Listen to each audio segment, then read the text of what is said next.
Cet épisode est une présentation de l'Université du Québec à Montréal. www.ucam.ca.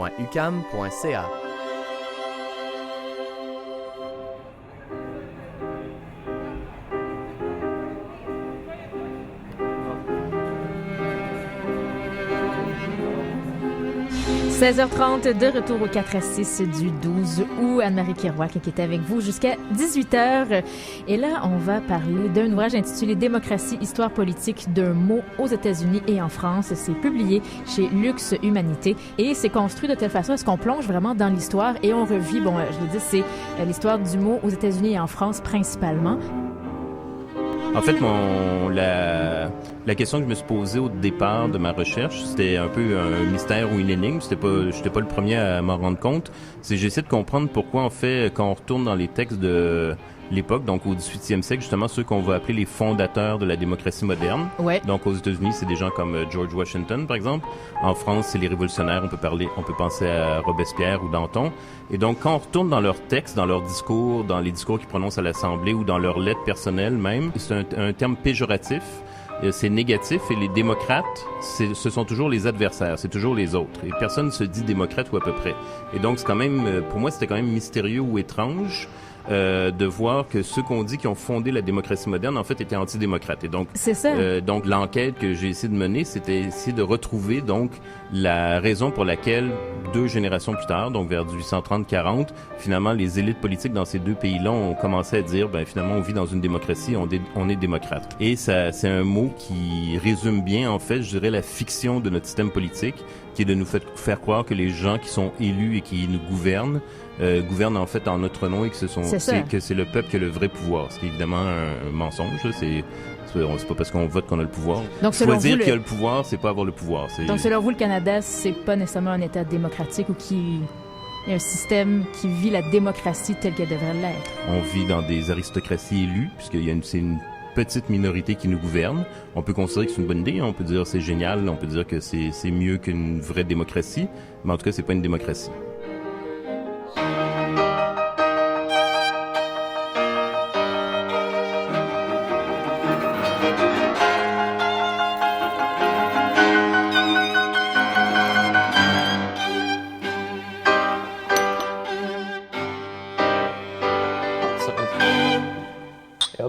Donc là, vous avez sorti « Démocratie, histoire politique d'un mot ».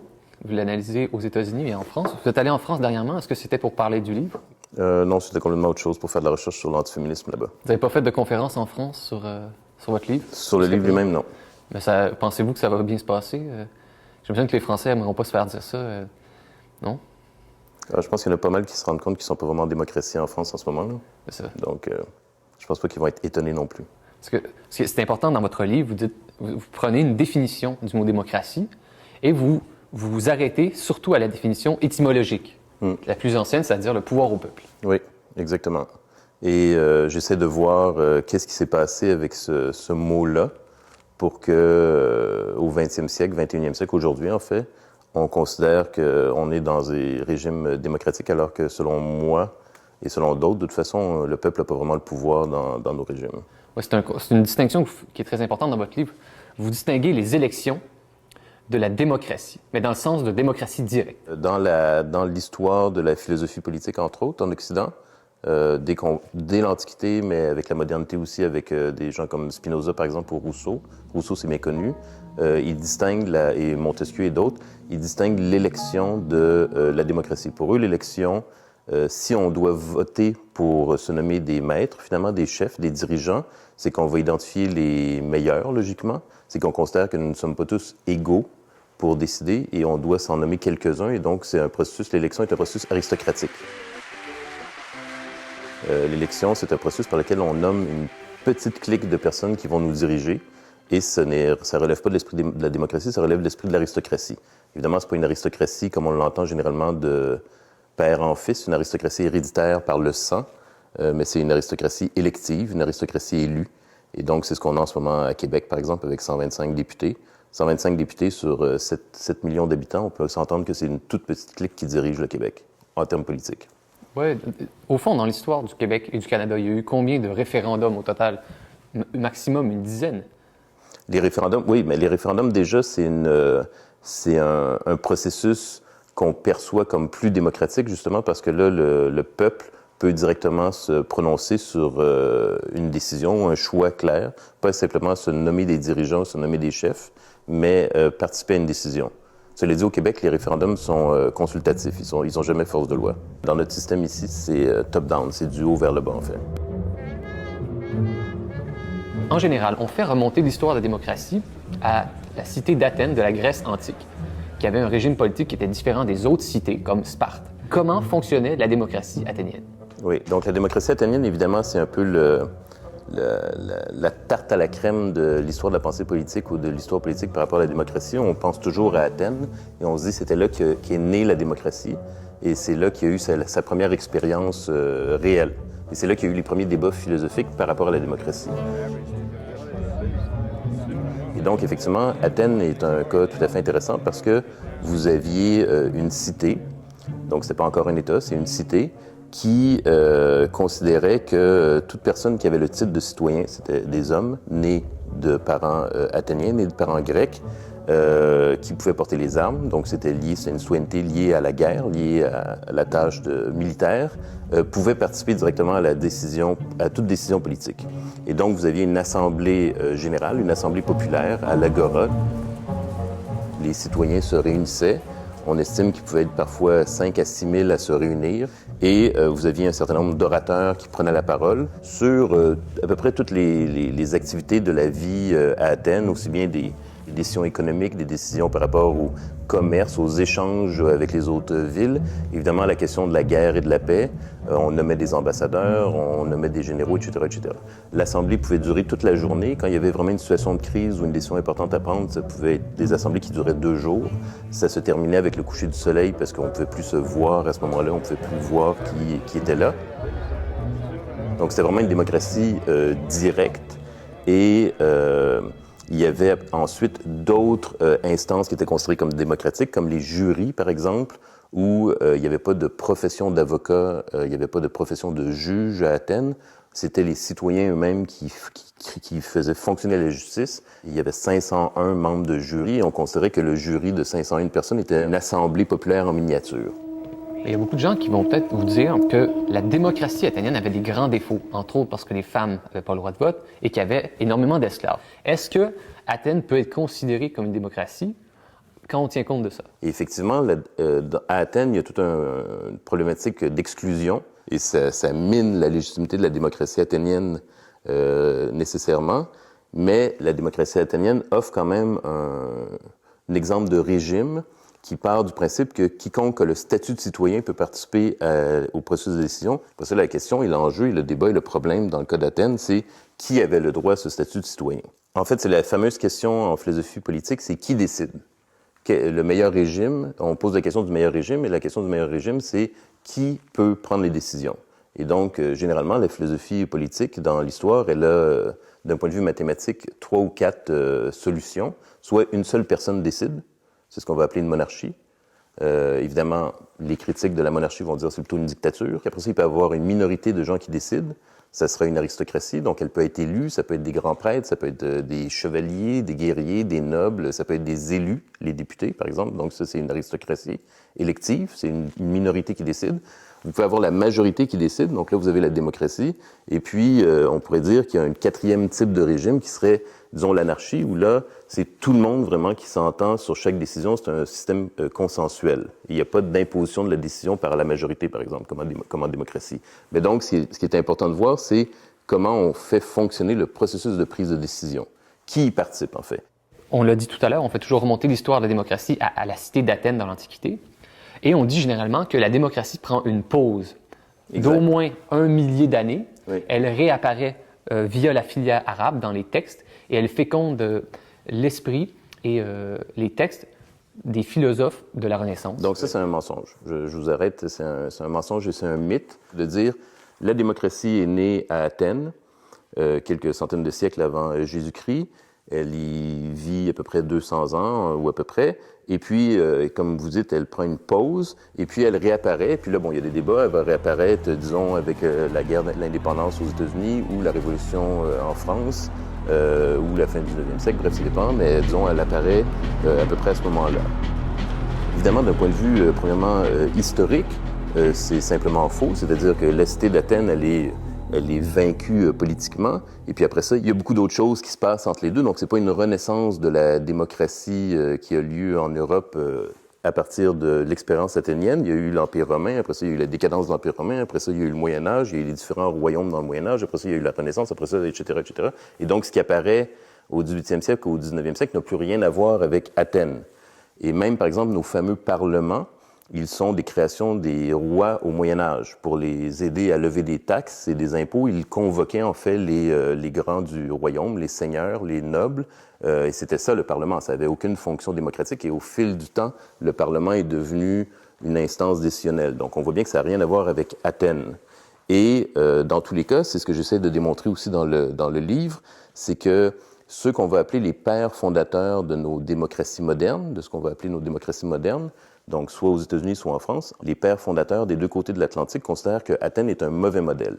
Pour eux, le modèle, si on a un modèle à imiter de l'Antiquité, c'est probablement Rome, peut-être Sparte, mais en tout cas certainement pas Athènes, parce qu'ils ne veulent absolument pas que le peuple puisse se gouverner seul. Et à ce sujet-là, vous dites que dans la Déclaration d'indépendance américaine de 1787, on ne retrouve aucune fois le mot démocrate ou démocratie. En fait, le mot démocratie, il est à peu près jamais utilisé ou très, très rarement utilisé au moment de la Révolution française ou de la guerre d'indépendance aux États-Unis.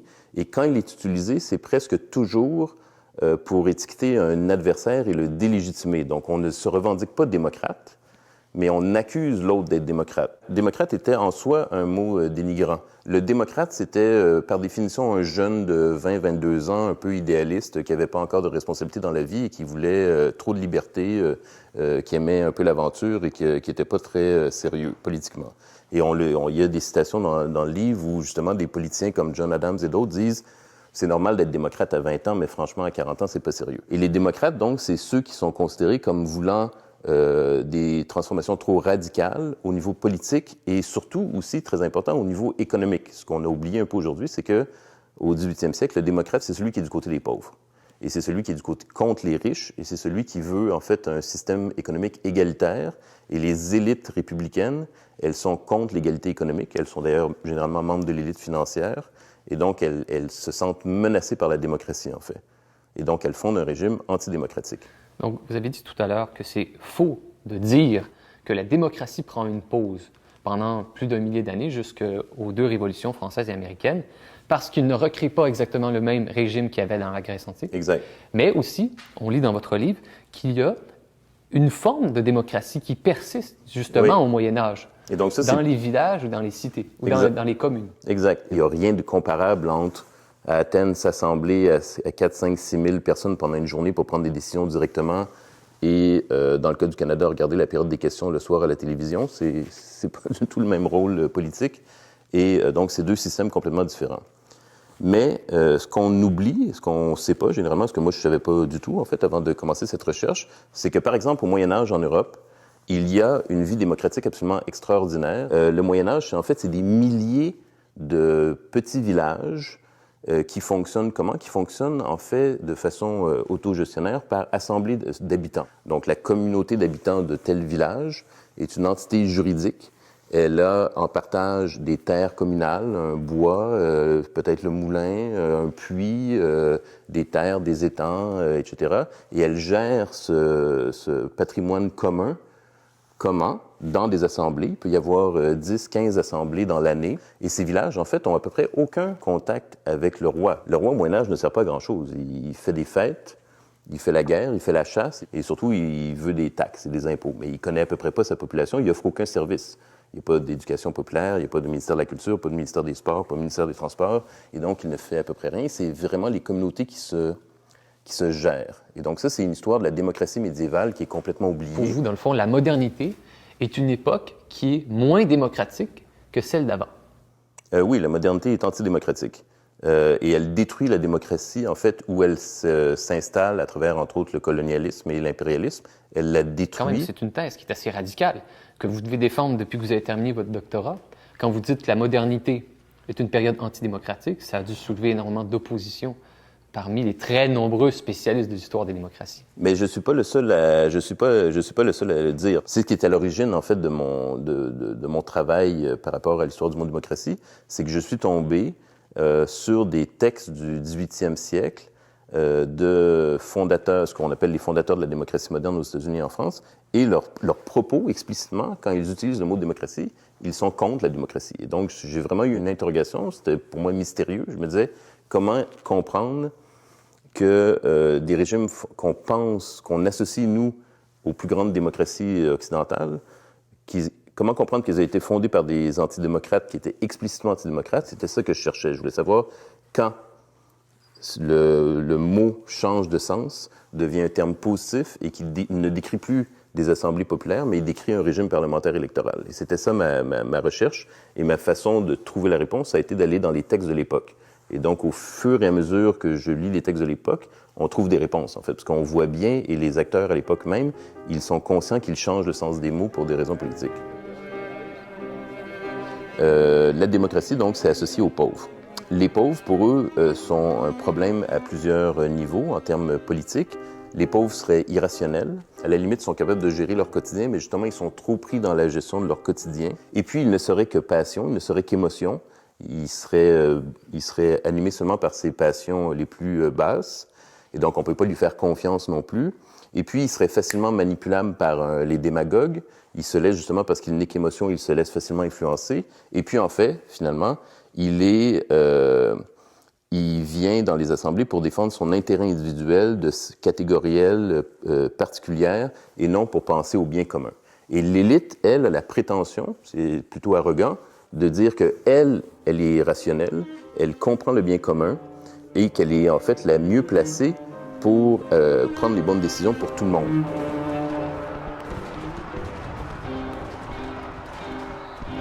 Et donc, les révolutionnaires français veulent créer une république, et on comprend dans votre livre que pour vous, la république et la démocratie, ce ne sont pas des synonymes. Exact. Les femmes, comme je vous montre un livre que vous connaissez sans doute, sur Olympe de Gouges, oui. Donc en 1789, on publie la Déclaration des droits de l'homme et du citoyen. Olympe de Gouges publie la Déclaration des droits de la femme et de la citoyenne. Oui. Comment les femmes sont accueillies dans la Révolution française? Elles sont mal accueillies. Donc, évidemment, il y a des femmes des deux côtés, mais il y a des femmes du côté des forces républicaines ou révolutionnaires. Et donc, elles participent à des moments très importants, comme la prise de la Bastille. Elles participent à la manifestation qui va chercher le roi à Versailles pour le ramener à Paris. Elles participent, on les voit dans des batailles armées. Elles portent des armes dans certains cas. Elles ont des clubs, des sociétés où on se rassemble le soir pour parler de politique. Et elles écrivent et elles veulent des droits. Elles veulent en fait les mêmes droits. Et vous avez la même chose aux États-Unis. C'est un peu moins intense, mais vous avez la même chose aux États-Unis, dont l'épouse de John Adams, Abigail Adams. Et son épouse lui écrit, elle dit « Dear John, honey, n'oubliez pas les femmes quand vous créerez votre nouveau système politique. » Et John Adams, donc, lui répond en disant « Chère Abigail, je ne peux que rigoler en entendant tes réclamations. On ne peut pas faire ça pour plein de raisons. » Un élément très intéressant du débat sur la place des femmes au début de la modernité dans ces nouveaux régimes. Si on regarde en fait ce qui s'est passé aux États-Unis et en France, on voit que l'élite politique était tout à fait consciente que des femmes demandaient les mêmes droits. Donc ce n'est pas un oubli. Et même à cette époque, les femmes voyaient bien qu'il y avait un problème. Et donc dans le cas de John Adams, il dit si on commence à donner des droits aux femmes, vraiment les femmes vont en vouloir plus. Et puis après ça, on sait bien ce qui va arriver. Les Autochtones vont en vouloir, les esclaves vont en vouloir, et les jeunes vont en vouloir, et les pauvres vont en vouloir. Et donc là, ça va être le chaos complet. Et donc, on crée une république où ce sont les hommes propriétaires blancs qui vont gérer la politique. Donc, John Adams, il est intéressant à suivre parce qu'il s'exprime très clairement, en fait, sur la démocratie. Et lui, il est intéressant parce qu'avec d'autres, James Madison et d'autres, il dit clairement qu'il ne veut pas fonder une démocratie et il associe la démocratie aux pauvres et il considère que dans une société bien ordonnée, il faut que ce soit les membres de l'élite, la mieux éduquée et les gens qui ont une certaine richesse qui doivent être ceux aussi qui prennent les décisions. Évidemment, il faut que ce soit des hommes et pas des femmes. Et donc, en ce sens-là, il est un très bon exemple de ses pères fondateurs de ce qu'on pense être des démocraties, qui étaient en fait ouvertement antidémocrates. Comment expliquer qu'un régime fondé par des gens qui disent ne pas fonder une démocratie en vient à être nommé démocratie par sa propre élite? Et donc, quand on cherche aux États-Unis et en France, c'est à peu près au même moment, 1830 environ, où ça commence aux États-Unis, mais ça se déplace très rapidement vers la France. C'est le même processus dans les deux cas. Vous allez avoir, au niveau des élections, des candidats. Donc, dans le cas des États-Unis, ça va être Andrew Jackson, qui va être le premier à se dire démocrate, parce que ça parle aux électeurs, disons, de la classe moyenne et plus pauvre, et ça permet donc de se présenter comme un défenseur des petites gens contre les grands aristocrates, les grands riches, les grands politiciens contre l'élite. C'est une sorte de discours un peu populiste, finalement, et qui fonctionne. Et donc, en 10-15 ans, vous allez avoir, en fait, aux États-Unis et bientôt en France, à peu près tous les candidats des campagnes électorales importantes qui vont se dire démocrates. Et là, ils commencent à débattre entre factions, entre camps, entre partis, finalement, qui a vraiment le droit de se dire démocrate et qui a volé l'étiquette de démocrate aux autres. Et ils sont tout à fait conscients, donc, à l'époque, que c'est un jeu de mots, finalement. C'est un jeu rhétorique pour séduire les électeurs. Selon vous, est-ce que la démocratie directe est une institution qui favorise automatiquement les plus pauvres parce qu'ils sont toujours plus nombreux que les riches? C'était ce que disait Aristote, et c'était entre autres à l'époque de la Grèce, pourquoi des philosophes importants étaient contre la démocratie. Ils disaient c'est mathématique. Dans des sociétés où il y a une inégalité économique, les plus pauvres sont toujours plus nombreux que les plus riches. Et donc, si on donne le droit de vote à tout le monde, nécessairement, la majorité est aux pauvres, et donc c'est un problème. Évidemment, si vous avez une société qui a moins d'inégalité économique, ce problème tend à disparaître. C'est généralement ce que la majorité des pauvres vont proposer, qu'il y ait en fait moins d'inégalité de richesse. C'est généralement ce que les riches ne veulent pas, pour des raisons absolument évidentes. Les riches veulent conserver leurs privilèges. Au niveau politique, ils ne vont pas le dire aussi clairement. Ils vont trouver des excuses, des justifications. Et la justification principale, c'est de dire que les pauvres sont pas aptes à prendre les bonnes décisions en politique, et donc il faut les neutraliser. Et tout ce qui est... et donc, ce qu'on appelle aujourd'hui la démocratie, le régime parlementaire, le régime électoral, est un régime où les pauvres ne participent pas des prises de décision. Si vous regardez le profil socio-économique des gens qui sont à l'Assemblée nationale aujourd'hui, il n'y a pas de pauvres. Ce sont généralement des gens qui sont riches, qui ont des moyens, qui ont une profession libérale. Ce sont des avocats, des notaires, des notables. Il y a une idée qui fait son chemin. Sans doute que c'est une pratique qui existe depuis longtemps, c'est de tirer au sort des citoyens et de les nommer sur des comités pour qu'ils prennent des décisions au lieu de fonctionner avec des élections. Oui, donc à Athènes, justement, dans Athènes de l'Antiquité, comme on avait cette idée que tous les citoyens sont égaux d'un point de vue politique, on se disait on n'a pas besoin de voter pour choisir les meilleurs d'entre nous, puisqu'en principe, on se considère à peu près égaux, et donc on va tirer au sort. Et donc, effectivement, on tire au sort pour nommer les membres des jurys, par exemple. Et souvent à Athènes, ce qui impliquait aussi les nominations pour des postes comme, par exemple, la présidence de l'Assemblée, c'était des mandats très courts. Donc, par exemple, on ne présidait qu'à une seule Assemblée. Et donc, en ayant des mandats très courts, on ne pouvait pas accumuler, en fait, du prestige et du pouvoir et de l'influence en tenant un poste. On pouvait être moins facilement corruptible, un enjeu qui pourrait évoquer certains problèmes au Québec, par exemple. Et donc, il y avait différentes façons comme ça de restreindre, disons, le risque d'une influence indue de gens qui occupaient des positions particulières dans le système de démocratie. Quand même, par rapport à la démocratie directe, il y a beaucoup de gens qui participent à ça et qui ont pas seulement des éloges à transmettre, mais aussi des critiques. Mm-hmm. C'est-à-dire qu'ils disent que c'est long, oui. Que c'est pas vrai que tout le monde a le droit de parole parce qu'il y a trop de gens, exact. Et il y a des gens qui ont plus d'influence que d'autres de toute façon. Tout à fait. Donc, il y a quand même de sérieuses limites à la démocratie directe. L'argument du temps, c'est un vrai problème. Effectivement, une assemblée, ça prend du temps. Et c'est beaucoup plus rapide, en fait, quand des gens prennent des décisions pour vous. Effectivement, ça va beaucoup plus vite. On appelle ça une dictature. La dictature est sans doute le système le plus rapide. Et si c'est le temps qui est le barème d'efficacité en politique, la dictature, c'est vraiment génial pour ça. Ça va très, très, très vite, une dictature. Peut-être que pour être égaux et libres politiquement, il faut avoir du temps. C'est ce qu'avaient les Autochtones ici, parce qu'ils travaillaient moins. C'est ce qu'avaient les Athéniens, parce que des gens travaillaient pour eux. Nous, aujourd'hui, évidemment, on subit la pression de la consommation du capitalisme. Le capitalisme, s'il pouvait nous faire travailler tout le temps, il nous ferait travailler tout le temps. Il n'y a pas de problème, c'est à peu près ça qu'il faisait au 19e siècle. Et donc, évidemment, là, vous n'avez pas de temps. Et donc, comme on est convaincu que c'est ça qui est le plus important, on pense que se retrouver ensemble pour parler de politique, on pense que c'est de la perte de temps. Ce qui est curieux, en fait, parce que c'est le moment où on est libre politiquement. Tous les détails, parce que là, on pourrait en discuter encore des heures et des heures. Je suggère vraiment cette lecture à tout le monde. Démocratie, histoire politique d'un mot aux États-Unis et en France, avec un petit bout sur le Canada aussi. Francis Dupé-Derry, c'est publié chez Luxe Humanité. Vraiment, merci beaucoup d'être venu. Vraiment, merci. Merci, salut. Dès qu'il y a un système de domination politique, vous allez avoir de la concurrence plutôt que de l'entraide. Et un bon exemple, évidemment, c'est le système électoral. Les candidats luttent les uns contre les autres avec leur camp, leur parti, leur faction pour s'emparer du pouvoir. Et donc, c'est totalement contre-productif d'avoir comme ça une mise en concurrence d'individus ambitieux qui sont assoiffés de pouvoir et qui veulent avoir nos votes et nos suffrages. Et Kropotkin, lui, en fait, est allé voir en Sibérie et ailleurs, dans l'histoire aussi de l'humanité, et il a constaté qu'en fait, la majorité des êtres vivants progressent beaucoup mieux si elles s'entraident, plutôt que si elles sont en concurrence. Et donc, l'entraide est aussi un facteur d'évolution, contrairement à ceux qui ont mal lu Darwin, qui pensent qu'on est toujours tous en concurrence et qu'on le sera toujours tout le temps.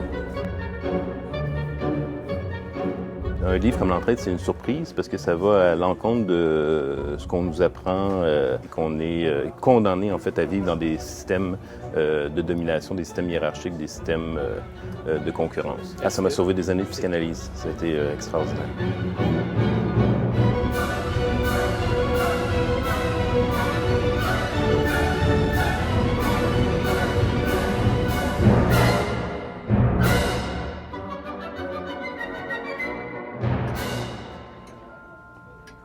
Cet épisode est une présentation de l'Université du Québec à Montréal.